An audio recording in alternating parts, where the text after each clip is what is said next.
Hello बच्चों, आज हम हिंदी का लेसन पढ़ेंगे। फर्स्ट लेसन है दो बैलों की कथा। जो लिखा है हमारा प्रेमचंद जी ने लिखा है, उसी की पढ़ाई करनी है आज।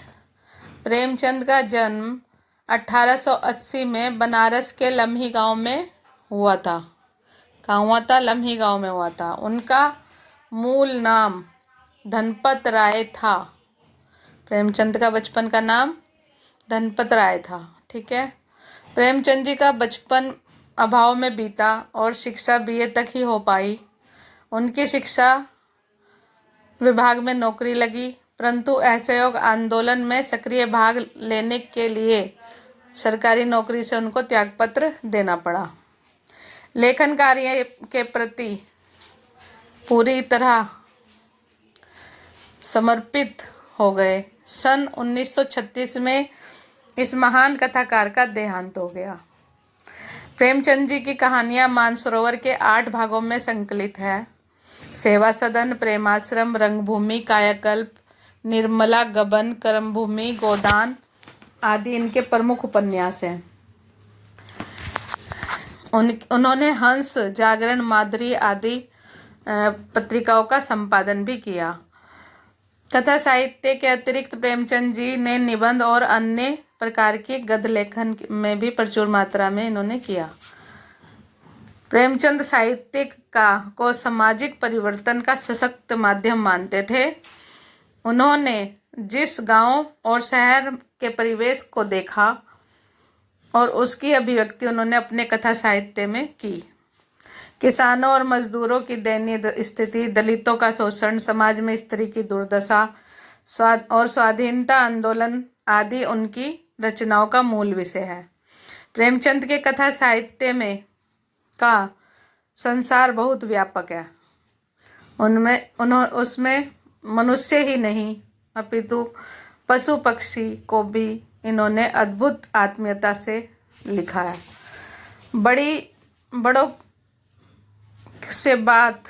बड़ों की बात सरल भाषा में सीधे और संक्षेप में करना प्रेमचंद के लेखन की प्रमुख विशेषता है। ठीक है प्यारे बच्चों,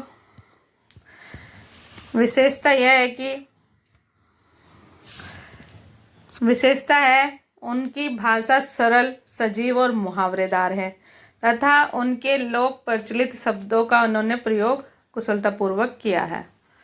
दो बैलों की कथा के माध्यम से प्रेमचंद ने कृषक मतलब किसान के एक समाज और पशुओं का भावनात्मक संबंध का इन्होंने वर्णन किया है। इस कहानी में इन्होंने यह बताया है कि स्वतंत्रता ऐसे नहीं मिलती, इसके लिए बार बार संघर्ष करना पड़ता है। इस प्रकार परोक्ष रूप से इस कहानी के माध्यम से इन्होंने आज़ादी की आंदोलन की भावना इनकी जुड़ी हुई थी, क्योंकि उस टाइम हमारा देश गुलाम था। तो इस प्रकार की कहानियां लिखकर अपनी आज़ादी के बारे में इनडायरेक्टली ये लोग बताते थे, जो पुराने लेखक हमारे थे। इसके साथ ही इन्होंने प्रेमचंद पंचतंत्र और हितोपदेश की कथा परंपरा का भी उपयोग और विकास किया है। ठीक है बच्चों, ये था प्रेमचंद जी का थोड़ा सा परिचय। अब हम आगे पाठ की ओर बढ़ते हैं।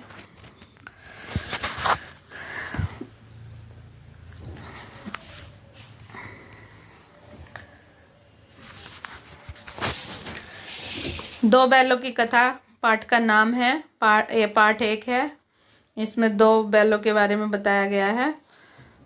जानवरों में गधा सबसे ही ज्यादा बुद्धिमान समझा जाता है।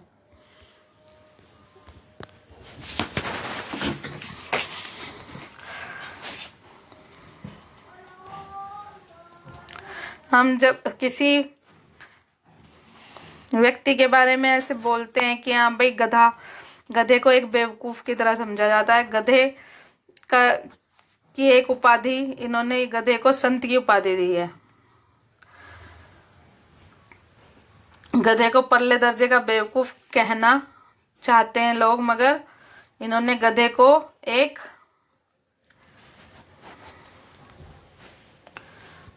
क्या हो गया ये?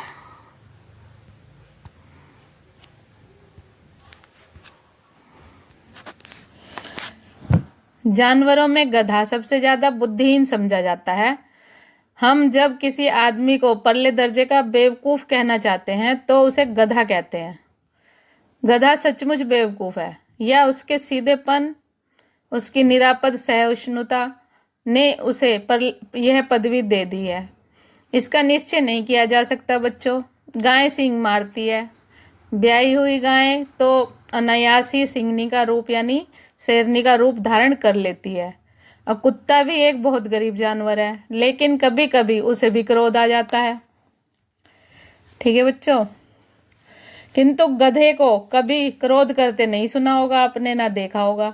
जितना चाहे गरीब को मारो बेचारे को, चाहे जैसी मर्जी खराब सड़ी हुई घास उसके सामने डाल दो, ठीक है, अगर उसके चेहरे पे कभी असंतोष की छाया नहीं दिखाई देती।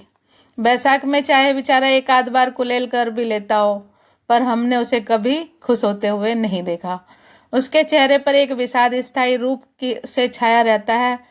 सुख दुख हानि लाभ किसी भी स्थिति में बेचारा बदलता नहीं है। ऋषि मुनियों में जितने गुण देखे गए हैं वह सभी उसमें पराकाष्ठा को पहुंच गए हैं, पर आदमी उसे बेवकूफ ही कहता है। सद्गुणों का इतना अनादर करते किसी को नहीं देखा होगा। कदाचित सीधापन संसार के लिए उपयुक्त नहीं है। देखिए भारतवासियों की अफ्रीका में क्या दुर्दशा हो रही है। क्यों अमेरिका में उन्हें घूमने नहीं दिया जाता? बेचारे शराब नहीं पीते। ये उस समय की कहानी है बच्चों, जब हम लोगों को आज़ादी नहीं मिली थी, तो उस टाइम का जो परिवेश था उसके बारे में प्रेमचंद जी ने उसकी रचना की है। बेचारे शराब नहीं पीते, चार पैसे कुछ समय के लिए बचा कर रखते हैं। ठीक है बच्चों, और जी तोड़कर काम करते हैं, किसी से लड़ाई झगड़ा नहीं करते, चार पैसे बचा कर रखते हैं। ठीक है, और लोगों की बातें सुन के, चार बातें सुन के अगर किसी से लड़ाई झगड़ा हो जाता है तो गम खाकर बैठ जाते हैं, और फिर भी बदनाम है। कहा जाता है कि वे जीवन के आदर्श को नीचा करते हैं। अगर वह भी ईंट का जवाब पत्थर से देना सीख जाएं तो शायद ऐसा सभ्य कहलाने लग जाएं। जापान की मिसाल सामने है। एक ही विजय ने उन्हें संसार की सभी जातियों में क्या गणनीय बना दिया, क्या बना दिया? गणनीय बना दिया। लेकिन गधा का एक छोटा भाई और भी है, ठीक है, जो कम समय में, गधे का एक छोटा भाई और भी है जो उससे कम ही गधा है। क्या है? कम ही गधा है उससे, और वह है बैल, जिसका अर्थ है हम गधे का प्रयोग करते हैं कुछ उसी से मिलते जुलते अर्थ में। बछिया का ताऊ भी कह सकते हैं उसको। कुछ लोग बैल को शायद बेवकूफ़ों में सर्वश्रेष्ठ कहेंगे, मगर हमारा विचार ऐसा नहीं है। बैल कभी कभी मारता भी है, कभी अड़ियल बैल भी देखे जाते हैं, और कभी कई रीतियों से अपना असंतोष प्रकट करते भी उनको देखा गया है। अतः उनका स्थान गधे से नीचा है। झूरी काछी के दोनों बैलों का नाम था हीरा मोती। झूरी एक किसान है, झूरी काछी, और उसके दो बैलों का नाम था, एक था हीरा, एक था मोती। दोनों पछाई जाति के थे, सुंदर थे देखने में, काम करने में चौकस थे। ठीक है, डील डोल उनका ऊंचा था, डील डोल ऊंचा था, ठीक, और बहुत ही दिनों से साथ साथ दोनों रहते थे, तो एक भाईचारा भी दोनों में था। आमने सामने या आसपास बैठते हुए एक दूसरे से मुख भाषा में विचार विनिमय भी करते थे, एक दूसरे की मन की बात को समझ जाते थे। और हम नहीं कह सकते अवश्य ही दोनों में कोई गुप्त शक्ति थी जिससे वह जीवों में उनकी श्रेष्ठता का दावा करने वाला मनुष्य उस चीज से वंचित है। दोनों एक दूसरे को चाटकर और सूंघकर अपना प्रेम प्रकट करते थे। कभी कभी दोनों सींग भी मिला लिया करते थे और विग्रह के नाते नहीं, केवल विनोद के भाव से, प्यार के भाव से, आत्मीयता के भाव से। यह दोस्तों में घनिष्ठता होते ही जैसे धोलधप्पा शुरू होने लगता है, इनके बिना दोस्ती के कुछ फुसफुसी सी और कुछ हल्की सी रहती है, जिस पर ज्यादा विश्वास नहीं किया जा सकता। जिस वक्त ये दोनों बैल हल या गाड़ी में जोत दिए जाते तो गर्दन हिला हिला कर चलते हर वक्त इनकी यही चेष्टा होती कि ज्यादा से ज्यादा बोझ उसके खुद की गर्दन पर रहे और दोस्त को कम बोझ उठाना पड़े।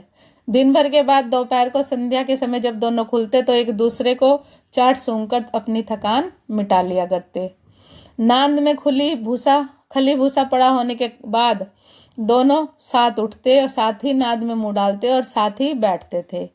एक मुंह हटा लेता था तो दूसरा भी खाना उसी टाइम छोड़ देता था। संयोग की बात है, झूरी ने एक बार गोई को ससुराल भेज दिया। गोई मतलब बैल की जोड़ी को। बैलों को क्या मालूम था कि वो क्यों भेजे जा रहे हैं। समझे मालिक ने हमें बेच दिया, अपना यूं ही बेचा। ठीक है, अच्छा लगा या बुरा लगा कौन जाने। झूरी के साले गया के घर तक गोई ले जाने में दांतों को पीसना आ गया। मतलब वो जो लेके जा रहा था व्यक्ति उनको तो खींच के ले जा रहा था इन बैल की जोड़ी को। तो पीछे से हाँकना तो दोनों दाएं बाएं पगिया पकड़कर आगे पीछे खींचते। पगिया मतलब रस्सी को। दोनों पीछे की ओर जोर लगाते। वह आगे खींचता व्यक्ति इनको, ये पीछे को खींचते। वो मारता तो दोनों सींग नीचे करके हुंकारते। अगर ईश्वर ने इनको वाणी दी होती तो झूरी से पूछते कि हम गरीबों को क्यों निकाल रहे हो, हमने तुम्हारी सेवा में कौन सी कसर रखी है। अगर इतनी मेहनत से काम नहीं चल रहा था तो और काम करा लेते हमसे, हम तो तुम्हारी चाकरी में ही मर जाते। ठीक है, हमने कभी 4 दाने की शिकायत नहीं की। जो तुमने खिलाया हमने चुपचाप सिर झुकाकर खा लिया। फिर भी तुमने हमें इस जालिम के हाथ क्यों बेच दिया। संध्या के समय दोनों बैल अपने नए स्थान पर पहुंचे। दिन भर के भूखे थे, लेकिन जब नांद में लगाए गए, नांद मतलब जिसमें भूसा वगैरह डालते हैं खाने के लिए, तो एक बार में उन्होंने मुंह नहीं लगाया, खाना नहीं खाया। दिल भारी हो रहा था। जिससे उन्होंने अपना घर समझ रखा था वह उनसे छूट गया था। यह नया घर, नया गांव, नए आदमी, नए उन्हें सब बेगाने लगते थे। दोनों ने अपनी मूक भाषा में सलाह की, एक दूसरे को कनखियों से देखा और लेट गए। जब गांव में सोता पड़ गया, यानी सब सो गए, तो दोनों जोर मारकर पगहे तुड़ा डाले। दोनों ने, पगहे मतलब खूंटे जिनसे बांधते हैं ना जानवरों को, पशुओं को बांधते हैं, उनको कहते हैं पगहे। तो उनको तुड़ा दिया और घर की तरफ चल पड़े। पगहे तो बहुत मजबूत थे, अनुमान ना हो सकता था कि कोई बैल इन्हें तुड़ा लेगा। इन दोनों ने इस समय दुगनी शक्ति आ गई दोनों में, और एक झटके में ही रस्सियां टूट गई। झूरी सुबह प्रातः उठकर देखता है तो दोनों बैल अपनी चरनी पर खड़े हैं। चरनी मतलब अपने खूंटे पर, वहीं पर जहां पर खाना खाते थे वो। दोनों की गर्दनों में आधा आधा गराव यानी रस्सा लटका हुआ है। दोनों घुटने तक कीचड़ से भरे हुए हैं, दोनों चारों पैर उनके, और दोनों की आंखों में विद्रोह में स्नेह झलक रहा है। झूरी बैलों को देखकर स्नेह से गदगद हो गया और दौड़कर उनको गले लगा लिया। आलिंगन और चुंबन का ये दृश्य बड़ा ही मनोहर था। गांव और उन घर के जमा लड़के होकर तालियां बजा बजा कर उनका स्वागत करने लगे। गांव के इतिहास में ये घटना भूतपूर्व ना होने पर भी महत्वपूर्ण थी। बाल सभा ने निश्चय किया, यानी बच्चों ने निश्चय किया, दोनों पशुवीरों को अभिनंदन पत्र देना चाहिए। कोई अपने घर से रोटियां लाया, कोई गुड़, कोई चोकर, कोई भूसी, उनको खिलाने लगे। ठीक है,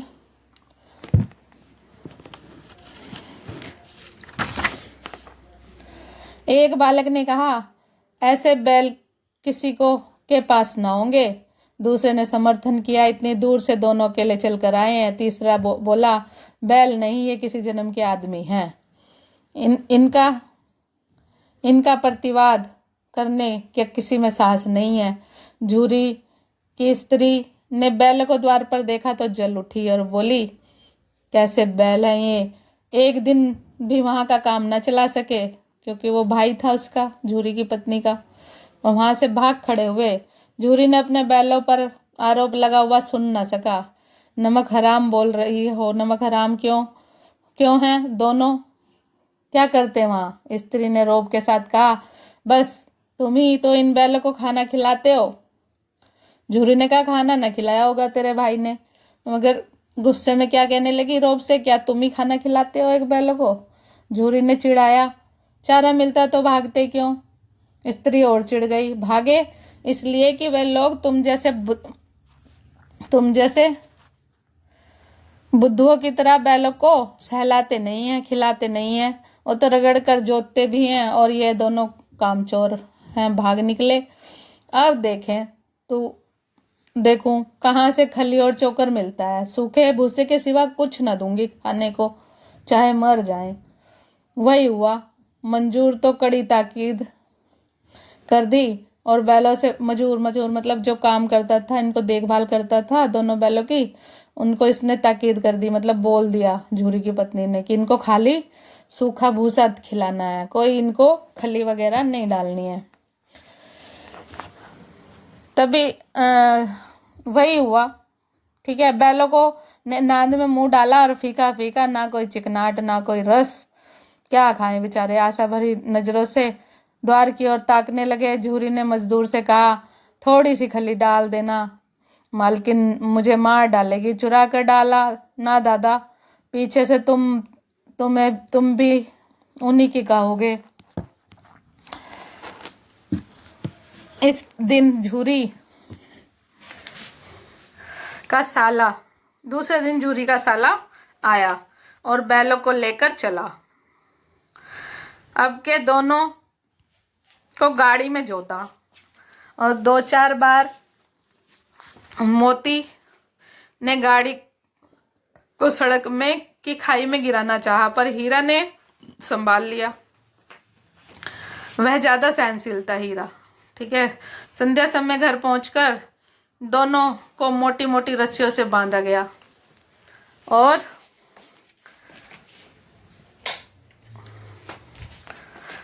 छड़ी से भी मारा गया। दोनों को मोटी मोटी रस्सियों से बांधा और कल की शरारत का मजा चखाया। फिर वही सूखा भूसा डाला और दोनों बैलों ने खली और चूना अपने दोनों बैलों को खली और चुन्नी सब दे दिया। दोनों बैल बेचारे, इस तरीके का अपमान उनका कभी नहीं हुआ था। झूरी उन्हें फूल की छड़ी से भी नहीं मारता था। उसके टिटकार पर दोनों उड़ने लगते थे। यहाँ मार पड़ी, आहत हुआ, सम्मान खत्म हुआ, व्यर्थ हुआ। उस पर मिला सूखा भूसा। नांद की तरफ आंख तक न उठाई। दूसरे दिन गया ने बैलों को हल में जोता, पर दोनों ने जैसे पाँव न उठाने की कसम खा ली थी। वे मारते मारते थक गए, पर दोनों ने पाँव नहीं उठाया। एक बार जब उस निर्दयी ने हीरा की नाक में खूब डंडे जमाए तो मोती का गुस्सा काबू के बाहर हो गया। हल लेकर भागा। हल, रस्सी, जुआ, जोत सब टूट टाट कर बराबर हो गया। गले में बड़ी बड़ी रस्सियां न होती तो दोनों पकड़ाई में नहीं आते। हीरा ने मूक भाषा में कहा कि भागना व्यर्थ है भाई। मोती ने उत्तर दिया, तुम्हारी तो इसने जान ही ले ली थी, अब की बार मार पड़ेगी। फिर पढ़ने दो, बैल का जन्म लिया है तो मार तो से कहाँ तक बचेंगे। गया 2 आदमियों के साथ दौड़ा आया और दोनों के हाथों में लाठियां थी। मोती बोला, कहो तो दिखा दूं, मजा चखा दूं, लाठी लेकर आ रहा है। हीरा ने समझाया, नहीं भाई खड़े हो जाओ, मुझे मारेगा तो मैं 1-2 को गिरा दूंगा। नहीं, हमारी जाति में यह धर्म नहीं है। मोती दिल में ऐंठ कर रह गया। हीरा ने समझाया, हमारी जाति में ऐसा धर्म नहीं है। मोती दिल में ऐंठ कर रह गया, आ पहुंचा और दोनों को पकड़कर ले जाता है, लेके चला गया। कुशल यह हुई कि मारपीट न की, नहीं तो मोती भी पलट पड़ता। उसके तेवर देखकर और उसके सहायक समझ गए कि वक्त को टाल जाना ही मसलत है, ठीक है। मतलब आज दोनों के सामने फिर वही सूखी भूसा लाया गया, सूखा भूसा। दोनों चुपचाप खड़े रहे। लेकिन घर के लोग भोजन करने लगे। उसी वक्त एक छोटी लड़की आई और 2 रोटियां लिए निकली तो दोनों के मुंह में देकर चली गई। उस एक रोटी से उनकी भूख तो क्या शांत होती, पर दोनों के हृदय को मानो भोजन मिल गया। यह भी किसी सज्जन का यहाँ पे वास है, उनको लगा। लड़की भैरव की थी, उसकी माँ मर चुकी थी। सौतेली माँ उसे मारती रहती थी, इसलिए इन बैलों से भी एक प्रकार की उनकी आत्महत्या हो गई। दिन भर जोते जाते, डंडे खाते, अड़ते, शाम को थान पर बांध दिए जाते और रात को उस वह बालिका 2 रोटी खिला जाती। प्रेम के इस प्रसाद की यह बरकत थी कि दोनों का गला 2-2 गाल सूखा भूसा खाकर भी दोनों दुर्बल ना होते, मगर दोनों की आंखों में रोम रोम में विद्रोह भरा हुआ था। और वे एक दिन मोती ने मूक भाषा में कहा, अब नहीं सहा जाता भाई हीरा, क्या करें? एक आध को सींग मारकर उठाकर फेंक दूं क्या? लेकिन जानते हो, वह प्यारी सी लड़की जो हमें रोटियां खिलाती है, उसी लड़की ने जो इस घर के मालिक हैं, बेचारी अनाथ हो जाएगी। तो मालकिन को ना फेंक दूं उठा के? वही तो इस लड़की को मारती है। लेकिन औरत जात पर सींग चलाना मना है भाई, ये भूल जाते हो क्या? तुम तो किसी तरह निकलने ही नहीं देते। बताओ, तुड़ाकर भाग चलें? हाँ, यह मैं स्वीकार करता हूँ, लेकिन मोटी रस्सी टूटेगी कैसे? इसका एक उपाय है, पहले रस्सी को थोड़ा सा चबा लो, फिर झटके से हम इसको तोड़ देंगे। रात को जब बालिका रोटी खिला के चली गई, दोनों रस्सियाँ चबाने लगे और मोटी रस्सी मुंह में ना आती थी। बेचारा बार बार जोर लगा कर रह जाते थे दोनों। सहसा घर का द्वार खुला तो वे लड़की निकली। दोनों सिर झुकाकर उसके हाथ चाटने लगे। दोनों की पूंछें हिल खड़ी हो गई और उसने उनके माथे को सहलाया और बोली, खोल देती हूँ, चुपचाप भाग जाओ यहाँ से, नहीं तो ये लोग तुम्हें मार डालेंगे।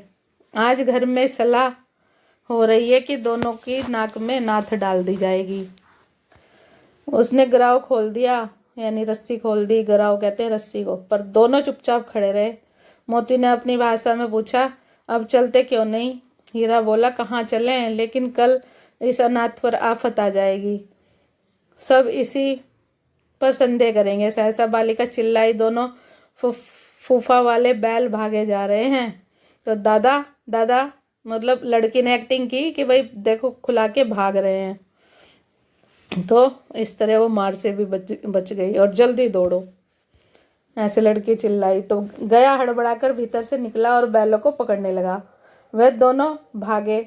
गया ने पीछा किया, बहुत तेज, और भी तेज हो गए। गया ने शोर मचाया, फिर गांव के कुछ आदमियों को भी साथ लेने के लिए लौटा। दोनों मित्र भागने का दोनों को मौका मिल गया। सीधे दौड़ते चले गए, यहाँ तक कि मार्ग का ज्ञान न रहा। जिस परिवर्तन मार्ग से आए थे उन्हें पता न था। नए नए गांव मिलने लगे। दोनों एक दूसरे के एक खेत के किनारे जाकर सोचने लगे खड़े होकर कि अब क्या करना चाहिए। हीरा को मालूम था कि भाई, हीरा ने कहा, मालूम होता है हम रास्ता भूल गए, राह भूल गए। तुम बहता सा भागे, उसे मार गिराना था। उसे मार गिराते तो दुनिया क्या कहती? हमने अपना धर्म छोड़ दिया। लेकिन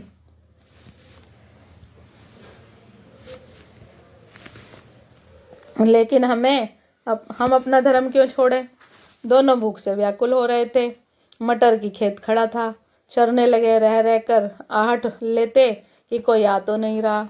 जब पेट भर गया, दोनों को आज़ादी का अनुभव हुआ और मस्त होकर उछलने कूदने लगे। दोनों ने डकार ली और सींग मिलाए एक दूसरे से खेलने लगे। मोती ने हीरा की को कई कदम पीछे हटा दिया, यहाँ तक कि वह खाई में गिर गया। तब उसे क्रोध आया। संभल कर उठ, मोती से मिल। फिर उठा और मोती से मिला। मोती ने देखा खेल में झगड़ा हुआ चाहता है, दो किनारे हट गया। अरे दोनों मतलब खेल कूद में दोनों का झगड़ा सा होने लग गया, इसलिए वो गिर गया एक। तो फिर दोनों उठे। अरे यह क्या, कोई सांड आ रहा है। एक दूसरा सांड मतलब डोकता हुआ चला आ रहा है उधर। हाँ सांड ही है भाई, सामने से आ रहा है। पहुंचा, दोनों मित्र बगले झांकने लगे। सांड पूरा हाथी है और उससे भिड़ जाना जान से हाथ धोना है, लेकिन ना भिड़ने से भी काम जान नहीं बचती नजर आ रही है।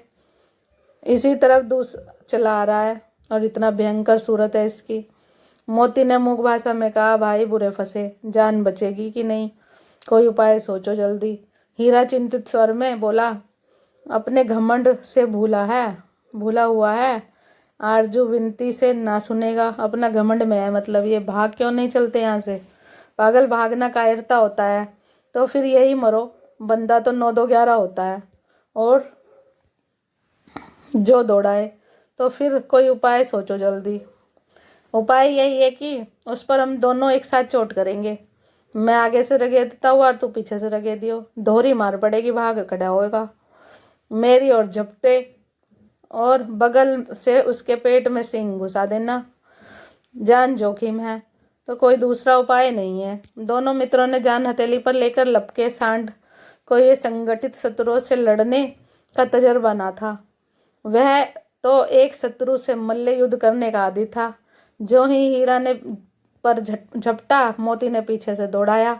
सांड उसकी तरफ मुड़ा तो हीरा ने रगेदा। सांड चाहता था कि एक एक करके दोनों को गिरा लेगा, लेकिन दोनों ही उस्ताद थे, उसे अवसर ही न देते थे। एक बार सांड झल्लाकर हीरा का इंत करने के लिए चला तो मोती ने बगल से आकर उसके पेट में सींग भोग दिया। सांड क्रोध में आकर पीछा फिरा और नाम हीरा और दोनों एक दूसरे के पहलू में सींग चुभा दिया। आखिर बेचारा जख्मी होकर भागा और दोनों मित्रों ने दूर तक उसका पीछा किया, यहाँ तक कि सांड बेदम होकर गिर पड़ा। अब दोनों ने उसे छोड़ दिया। दोनों मित्र विजय के नशे में झूमते चले जाते थे। मोती ने अपनी सांकेतिक भाषा में कहा, मेरा जी तो चाहता है कि बच्चा को मार ही डालूं। हीरा ने तिरस्कार किया, गिरे हुए बैरी पर सींग नहीं चलाना चाहिए भाई, यह सब ढोंग है। बैरी को ऐसे ही मारना चाहिए, फिर न उठे। अब घर कैसे पहुंचे ये सोचो, पहले कुछ खा लेते हैं। सामने मटर का खेत था, मोती उसमें घुसा। हीरा मना करता रहा पर उसने कहा, एक ना सुनी। 2-4 ग्रास ही खाए थे। 2 आदमी लाठियां लेकर दौड़ पड़े और दोनों मित्रों को घेर लिया। हीरा मेड़ पर था, निकल गया। मोती सिंचे में खेत में था और खूर पे कीचड़ में धंसने लगे। वह भाग नहीं सका, पकड़ लिया गया। हीरा ने देखा तो संगी संकट में है, तो वह भी वापस लौट गया। फंसेंगे तो दोनों फंसेंगे भाई। रखवाले ने भी दोनों को पकड़ लिया। दोनों मित्र को काजी होश में बंद कर दिया। काजी होश कसाई खाने को कहते हैं, जहाँ पर पशुओं को कैद करके रखा जाता है।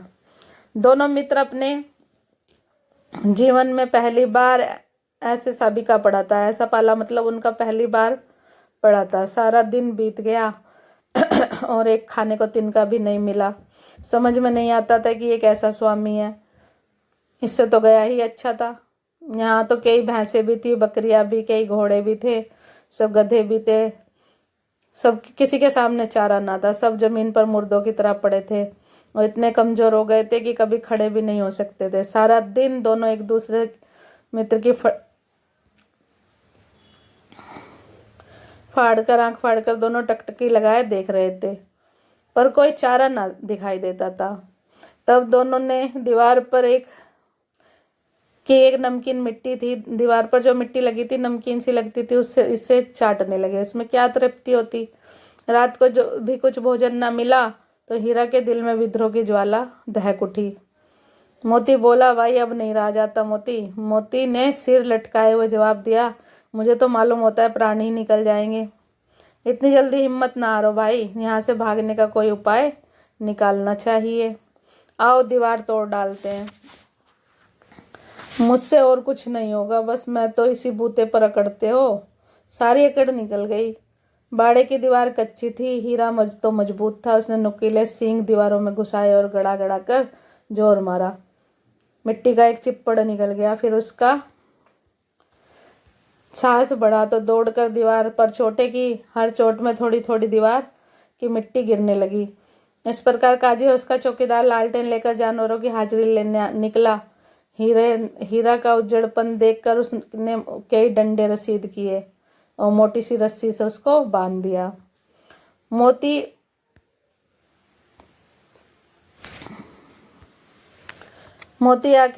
ने पड़े पड़े आखिर मार खाई। क्या मिला? अपने बूते पर जोर तो मार दिया। ऐसा जोर मारना किस काम का कि बंधन में न पड़े। जोर तो मारता ही जाऊंगा, चाहे कितने भी बंधन पड़े। जान से हाथ ही धोना पड़ेगा, कुछ परवाह नहीं है। कुछ परवाह नहीं है। जो सोचो, ये सोचो, जो मरना तो है ही, मरना ही है। सोचो दीवार खुद जाती है तो कितनों की जान बच जाएगी भाई। ये यहाँ सारे बंद हैं, इनकी देह में जान नहीं है। 2-4 दिन में इनका यही हाल रहा तो सब मर जाएंगे। हाँ, ये बात तो सही है भाई। अच्छा तो ला, मैं भी जोर लगाता हूँ। मोती ने भी दीवार को अब सींग से मारा। थोड़ी थोड़ी मिट्टी गिरी और फिर हिम्मत बढ़ी। फिर वह दीवार में सींग लगाकर दोनों जोर लगाने लगे, मानो किसी प्रतिद्वंदी से लड़ रहे हैं। आखिर कोई 2 घंटे की जोर आजमाइश के बाद दीवार ऊपर से लगभग 1 हाथ गिर गई और दूनी शक्ति से दोनों ने धक्का मारा तो आधी दीवार गिर पड़ी। दीवार का गिरना था कि अधमरे पशु सभी चेत उठे और 3 घोड़ियां सरपट भाग निकली, बकरियां भी भाग निकली। इसके बाद भैंसें भी खिसक गई और गधे अभी तक जो के त्यों खड़े थे। हीरा ने पूछा, तुम भाई क्यों नहीं भाग रहे? गधे ने कहा, जो कहीं फिर पकड़ लिए जाए तो क्या हर्ज है? अभी तो तुम भागने का अवसर है तुम्हारे पास। हमें तो डर लगता है हम यहीं पड़े रहेंगे। गधे बेचारे बोल रहे। आधी रात के ऊपर हो चुकी थी। दोनों गधे अभी तक यही सोच रहे थे कि भागे या ना भागे, और मोती अपने मित्र की रस्सी तोड़ने में लगा हुआ था। तब वह हार गया तो हीरा ने कहा, तुम जाओ भाई, मुझे यहीं पड़ा रहने दो, शायद कहीं और भेंट हो जाएगी। मोती ने की आंखों में आंसू आ गए। उसने कहा, नहीं भाई, मैं इतना स्वार्थी नहीं हूँ। हीरा, हम और तुम इतने दिनों से साथ हैं, तो आज तुम विपत्ति में हो तो मैं छोड़कर कैसे जाऊं अलग। हीरा की ये कई बातें बहुत मार पड़ेगी, लोग समझ जाएंगे कि ये तुम्हारी शरारत है भाई। मोती गर्व से बोला, अपराध के लिए तुम्हारे गले में बंधन पड़ा, उसके लिए मैं, अगर मुझ पर मार पड़े, ये कोई क्या चिंता। इतना ही तो होगा कि 9-10 प्राणियों की जान तो हमने बचा ली, सबका आशीर्वाद तो हमें मिलेगा। ये कहते हुए मोती ने दोनों गधों को सींग मार मार कर बाड़े से बाहर निकाला, तब अपने बंधु के पास आकर सो गया। भोर हुई तो मुंशी और चौकीदार और अन्य कर्मचारियों में कैसी खलबली मची कि लिखने की कोई जरूरत नहीं है। बस इतना ही काफी है कि मोती की खूब मरम्मत हुई और उसे मोटी रस्सी से बांध दिया गया। 1 सप्ताह के बाद तक दोनों मित्र वहीं बंधे पड़े रहे और किसी ने चारे का कोई तुनका भी नहीं दिया। इस प्रकार पानी दिखा दिया जाता था थोड़ा सा, उसके आधार पर दोनों दुर्बल हो गए। कितने उठ भी नहीं पा रहे थे। ठठरियाँ निकल आई थी। ठठरियाँ मतलब हड्डियाँ निकल आई उनकी। एक दिन बाड़े में के सामने डुग्गी बजने लगी। दोपहर होते होते 50-60 आदमी जमा हो गए। दोनों मित्र निकाले गए और देखभाल होने लगी। लोग आकर उनकी सूरत देखते, मन फीका करके चले जाते कि मृतक बैलों का हम क्या करेंगे। सहसा एक दड़ियल आदमी, उसकी आंख लाल थी, मुद्रा एकदम कठोर थी, और आया और दोनों मित्रों के कुल्हे में उंगली गोदने लगा। मुंशी जी से बात करने लगा कि यह चेहरा देखकर अंतर्ज्ञान से दोनों का दिल कांप उठा और दोनों उन्हें को लगा पता नहीं क्या टटोल रहा है, किस विषय में, इस विषय में संदेह ना हुआ। दोनों एक दूसरे को भीगी नेत्रों से देखते रहे और सिर झुका लिया। हीरा ने कहा, गया के घर नाहक भागे गए वहां से, अब जान न बचेगी भाई। मोती ने अश्रद्धा के भाव से उत्तर दिया, कहते हैं भगवान सबके ऊपर दया करते हैं भाई, हमारे ऊपर भी दया करेंगे, कोई बात नहीं। हमारे ऊपर दया नहीं आती भगवान को। भगवान के लिए हमारा मरना जीना दोनों बेकार हैं। चलो अच्छा है कि कुछ दिन उसके पास तो रहेंगे। हे भगवान, एक बार उस लड़की के रूप में आपने हमें बचाया था, अब हमें न जाने कौन बचाएगा। यह आदमी छुरी चलाएगा, देख लेना। तो क्या चिंता है भाई, मांस, खाल, सींग, हड्डी सब किसी न किसी काम आ जाएंगे। नीलाम हो जाने के बाद दोनों मित्र उस दड़ियल के साथ चले। दोनों की बोटी बोटी कांप रही थी। बेचारा पांव तक नहीं उठा सकते थे, इतने कमजोर हो गए थे। भय के मारे वो चल भी नहीं, भागा भी नहीं जा सकता था, क्योंकि जरा भी सी भी चाल धीमी हो जाने पर जोर से डंडा पड़ता था। गांव में गया गाय बैलों के एक रेवड़ हरे भरे खेत में चरता नजर आया। सभी जानवर चिकने चप्पल और कोई उछलता था, कोई आनंद से बैठा हुआ पंगुर करता था। और किसी के जीवन में कितने स्वार्थी हैं सब। किसी को चिंता नहीं थी कि भाई इनको कैसे दुखी थे, मतलब उनकी हालत बहुत ही खराब थी बेचारों की।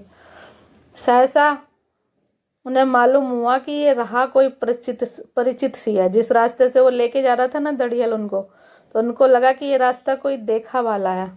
रास्ते में खेत, बाग, गांव मिलने लगे।